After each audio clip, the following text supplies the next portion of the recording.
अस्सलाम वालेकुम everyone, welcome to my channel engineering solutions. आज हम बात करने वाले हैं गाज़िस लॉ के ऊपर। ठीक है, जब इससे पहले कि मैं गाज़िस लॉ को इनिशियली शुरू करूं, आपको मैं बता दूं कि ये गाज़िस लॉ को आपने इसका लॉन्ग क्वेश्चन हो भी नहीं सकता, शॉर्ट क्वेश्चन के लिए देख लें क्योंकि एक्सरसाइज के अंदर भी इसको दिया गया है। लेकिन जब आप इसको पेयर अप करेंगे एक और चीज़ के साथ, और वो चीज़ क्या है, एप्लीकेशंस ऑफ गाज़िस लॉ। यहाँ पर इसकी 3 एप्लीकेशंस जो हैं वो दी गई होती हैं। Intensity of field inside a hollow charge sphere, और opposite infinite sheet of charge के अंदर इंटेंसिटी क्या होगी, और ऑपोजिट चार्ज। ये जो पहली एप्लीकेशन है ना, ये ज़्यादा नहीं पूछी जाती। ये जो दूसरी और तीसरी एप्लीकेशन है, बी और सी वाली, इन दोनों में से एक एप्लीकेशन आती है और एक हमारे पास जो है वो गाज़िस लॉ की स्टेटमेंट और उसका फॉर्मूला होता है।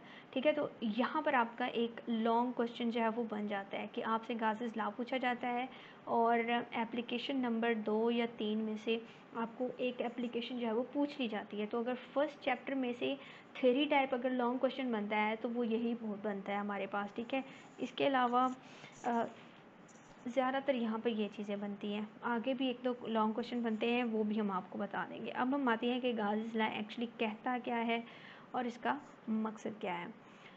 ओके जी, गाज़िस लॉ में कहते हैं, इससे ऊपर हमने यहाँ पर देखा था कि अगर हमारे पास एक सरफेस हो इनक्लोज्ड और उसके अंदर हमने एक चार्ज रखा हो, एक यूनिट चार्ज रखा हो, तो उसकी वजह से जो इलेक्ट्रिक फ्लक्स होता है, सॉरी ओफो सिग्मा ऐसे, वो इक्वल होता है जी हमारे पास Q by E, sorry epsilon not. वो डिपेंड करता है उस चार्ज का मैग्नीट्यूड कितना है, उसकी क्वांटिटी कितनी है, और हमारे पास मीडियम क्या है।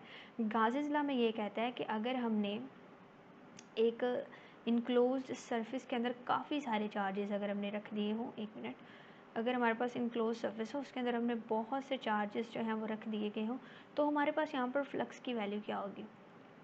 अब सिंपली हमारे पास अगर मैं वैसे देखूं तो हमें पता है इसकी शेप के ऊपर तो डिपेंड नहीं करेगा। एक तो डिपेंड करेगा कि उसके अंदर चार्ज कितना है। अगर मैं इन सारे चार्जेस का समीशन कर दूं तो for example Q1 Q2 Q3 इनके जो थे वो चार्जेस थे Q1 Q2, इन सबको जब मैं ऐड कर दूं तो मेरे पास एक टोटल चार्ज Q बन जाएगा, डिवाइडेड बाय उसकी परमिटिविटी ऑफ फ्री स्पेस, या अगर हम कोई मीडियम यूज़ कर रहे हैं तो वो चीज़ आ जाएगी। उसने ऊपर भी दिखाया जी, अगर हम यहाँ पर देखें Q1 Q2 Q3 and charges अगर आपने उसके अंदर रख लिए हैं, आर्बिट्रेरी शोन किया गया है, और यहाँ पर उसने हर चार्ज की जगह हर चार्ज के कॉरस्पॉन्डिंगली जो फ्लक्स की वैल्यू आती है उसको बताया गया है। उसके बाद उसने इस चीज़ को कांस्टेंट को बाहर रखा, इन चीज़ों को सम किया, यहाँ पर उसने टोटल चार्ज कहा, यहाँ पर उसने टोटल चार्ज को Q से रिप्लेस किया, मैथमेटिकल एक्सप्रेशन को उसने जो है वो इन टर्म्स ऑफ दिस। ये चीज़ जो है ना, एक इसमें आप रट्टा लगाने की कोशिश नहीं करनी चाहिए। आप में से बहुत से स्टूडेंट्स होंगे, बल्कि बहुत एक्चुअली ज़्यादातर स्टूडेंट्स यही होते हैं जो समझ के पढ़ते हैं, मुझे भी यही चीज़ है, लेकिन रट्टा लगाने की कोशिश नहीं करती। उसने यहाँ पर कहा है the flux through any close surface is 1 by epsilon not times the total charge enclosed is. आप इसको अपनी वर्डिंग में भी बता सकते हो, total charge by epsilon not, आप इस तरह से भी कर सकते हो।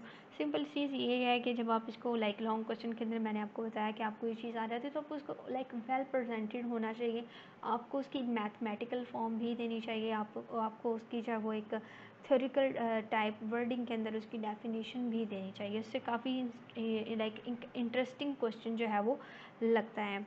नेक्स्ट वीडियो के अंदर हम एप्लीकेशंस ऑफ गाज़िस लॉ के ऊपर बात करेंगे। अभी मैंने आपको बताया कि कौन सी एप्लीकेशन जो है वो इम्पॉर्टेंट है गाज़िस लॉ के लिए, हम उनको ज़्यादा तवज्जो देंगे, और उनको किस तरह से आपने अटैम्प्ट करना है, प्रेजेंट करना है, हम उसके ऊपर भी बात करेंगे। ठीक है, अपना ख्याल रखिएगा, चैनल को सब्सक्राइब कीजिएगा, वीडियो को लाइक कीजिएगा और हमारे साथ कनेक्टेड रहिएगा क्योंकि सारा सिलेबस कवर होने वाला है। ओके, अल्लाह हाफिज़।